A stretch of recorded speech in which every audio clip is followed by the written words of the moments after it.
మీరు చూస్తున్నారు కదా, ఈ వీడియోలో ఒక ఆమె పులిపేట మీదకి ఎక్కి ఆ గ్రీన్ వైలెట్ కలర్ శారీ ఆమె ఎవరో ఆమెకు అధికారం ఇచ్చినట్లు ఎక్కేసి జనాలందరి మీద అరుస్తూ ఎంత రచ్చరచ్చ చేస్తుందో మీరే చూడండి.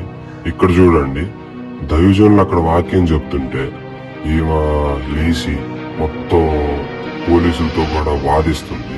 ఏమంట మళ్ళీ 1974 నుంచి ఈమె ఇక్కడ ఉందంట, ఈమె విశ్వాస అంట, ఈమెకు అన్నీ తెలుసంట. దైవజనుల వాక్యం చెప్తుంటే మాత్రం అరుస్తుంది. అసలు ఏమి ఎవరు, ఆమె పేరేంటి చూద్దాం మనం.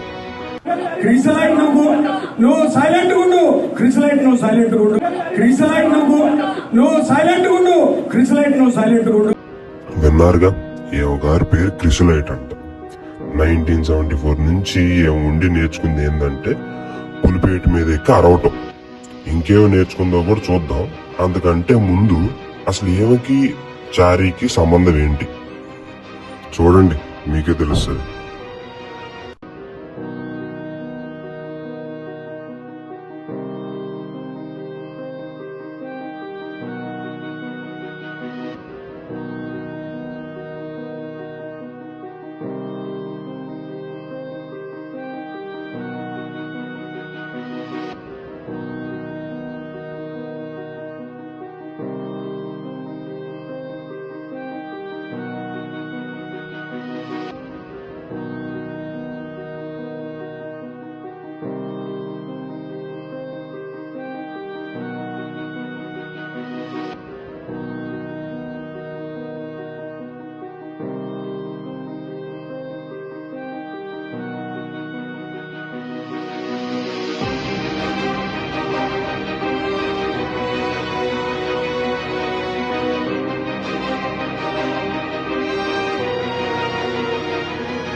ఈ వ్యభిచార అవును ఈ వ్యభిచార ఎంత పాత్ర వహించేవాడా?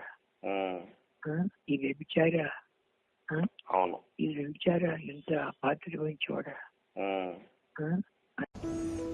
అవునమ్మ క్రిసలైట్, ఎఫ్సిఎస్ పీటర్ గారికి గాని జాన్ సుబ్బారెడ్డి గారికి గాని పుల్పీట్ మీదకి ఎక్కే అధికారం అయితే లేదు, గాని నీకు మాత్రం ఉంది. చూస్తుంటే అర్థమవుతుంది నీకెంత మాత్రం ఉందో. కాబట్టి ప్రియమైన హెబ్రోన్ విశ్వాసులారా, మనం కూడా ఒకసారి ఆలోచిద్దాం. గుడ్డిగా నమ్మకుండా ఏది నిజం ఏది అబద్ధం అనేది. విన్నారుగా తిమోతి గారు చారీ గురించి చెప్పిన మాటలు కూడా మీరే నిర్ణయించుకోండి.